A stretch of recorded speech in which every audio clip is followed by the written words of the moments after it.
வணக்கம் நண்பர்களே, நீங்கள் பார்த்து கொண்டு இருப்பது உங்கள் கௌசிகா ரிவ்யூ. சரி வாங்க வீடியோக்குள்ள போய் என்ன நடக்க போகுது அப்படின்னு சொல்லிட்டு பார்த்தீங்கன்னா, நம்ம வெண்பா குட்டி இருக்காங்களா, ராஜேஸ்வரியை ரொம்பவே அசிங்கப்படுத்திட்டாங்க.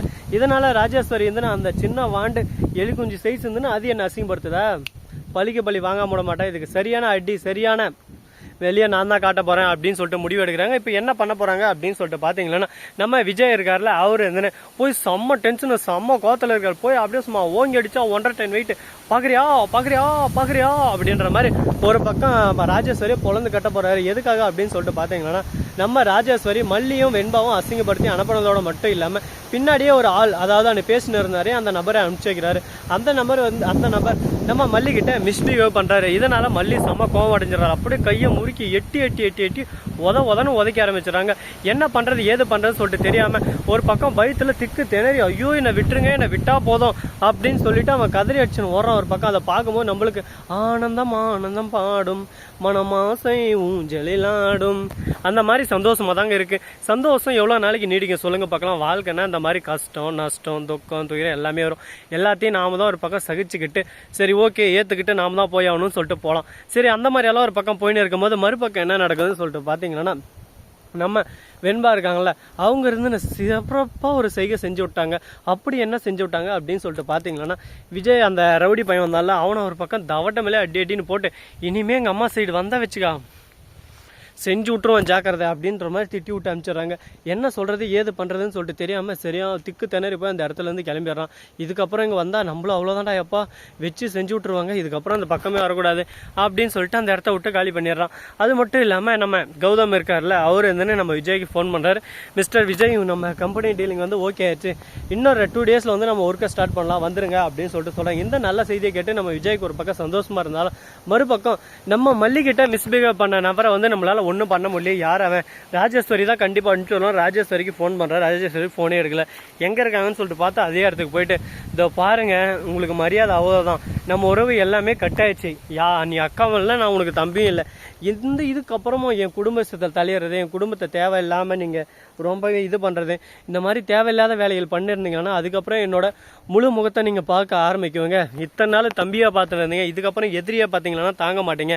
நானும் எதுலையும் தலையிடக்கூடாது, பிஸ்னஸ் ரீதியாகவும் சரி, நீங்கள் ஏமாத்தினதாக இருந்துன்னு போகுது, எல்லாத்தையும் விட்டுட்டு நான் என் பாட்டுக்கு என் பாதையில் போகலான்னு சொல்லிட்டு என் பாதையை நானே உருவாக்கிட்டு போயிட்டு இருக்கேன். அந்த சமயத்தில் நீங்கள் குறுக்கா வர்றதும் நெடுக்க நடக்கிறதும் இந்த மாதிரி வேலையெல்லாம் வச்சுனுங்க, என்ன நடக்கும்னு சொல்லிட்டு தெரியாதுன்னு சொல்லிட்டு சவால் வர்றாரு நம்ம விஜய். டேய் அண்ணக்காவடி, நீயும் அண்ணக்காவடி தான்டா அவளை மாதிரி, ஒன்றும் இல்லாத பிச்சா பையன், நீ இப்போ ஜீரோ மனசுக்குள்ளே ஹீரோன்னு நினச்சினுக்கிறியா, நீ ஜீரோடா ஜீரோ, இந்த ஜீரோவுக்கு இனிமேல் மதிப்பே இல்லை.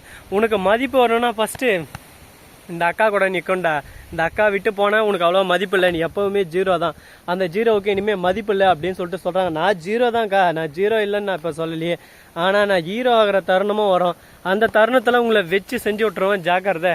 எல்லாமே ஒரே மாதிரி இருக்காது, நானும் திரும்ப பிஸ்னஸில் வருவேன், உங்களை அடி மட்டத்தில் தள்ளி உங்களை நடு ரோட்டில் ஒன்றுமே இல்லாமல் நடக்க வைக்குவேன், காசு பணம் அந்த அகங்காரம் எதுவுமே இருக்காது, அனாதையும் அந்த வழியில் நடக்க வைக்குவேன். அந்த சமயத்தில் புரியும் எதுக்குடா தம்பியை பகைச்சிக்கிட்டோம், தம்பி உடையார் மகிழ்ச்சி அடையார் அப்படின்னு சொல்லிட்டு சும்மா சொல்லுவாங்க.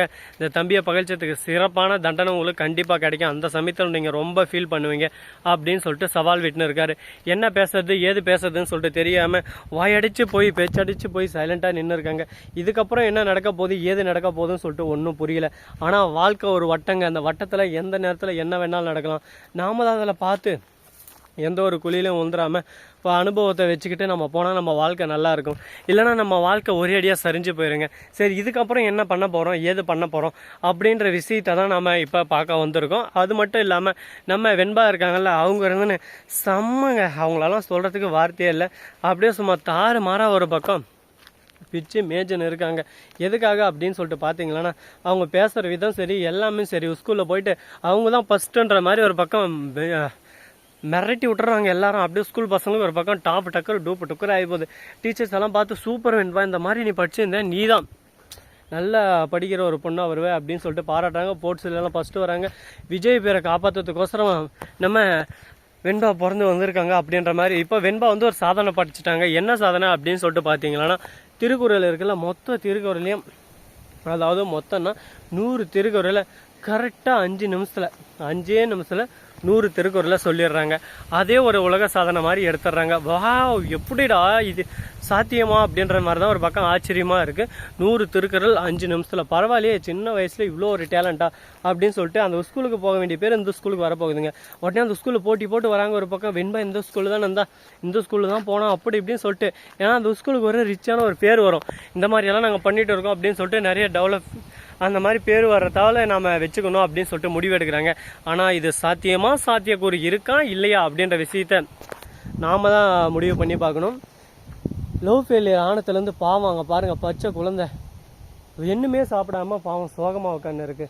எந்த நேரம் பார்த்தாலும் ஃபோட்டோவை பார்த்து கதறி கதறி அழுதுன்னு இருக்காங்க. நானும் எவ்வளவோ அட்வைஸ் பண்ணிட்டேன், டே விட்றா பார்த்துக்கலாம் அப்படின்னு சொல்லிட்டு, ஆனால் கேட்கவே மாட்டேன்றாங்க. எனக்கு அவள் வேணும்னு சொல்லிட்டு அவள் வீட்டு முன்னாடி வந்து வீடு அந்தான பக்கம் இருக்குது. ஆனால் இவன் இங்கே உட்காந்துன்னு ஒரு பக்கம் கதறி அழுதுன்னு இருக்கான். நீங்களாவது இவனுக்கு கமெண்ட்ஸில் எதனா ஒரு அட்வைஸை பண்ணிவிட்டு போங்க. ஸோ நண்பர்களே, இந்த வீடியோ பிடிச்சிருந்தா லைக் பண்ணுங்கள், கமெண்ட் பண்ணுங்கள், ஷேர் பண்ணுங்கள். டாடா.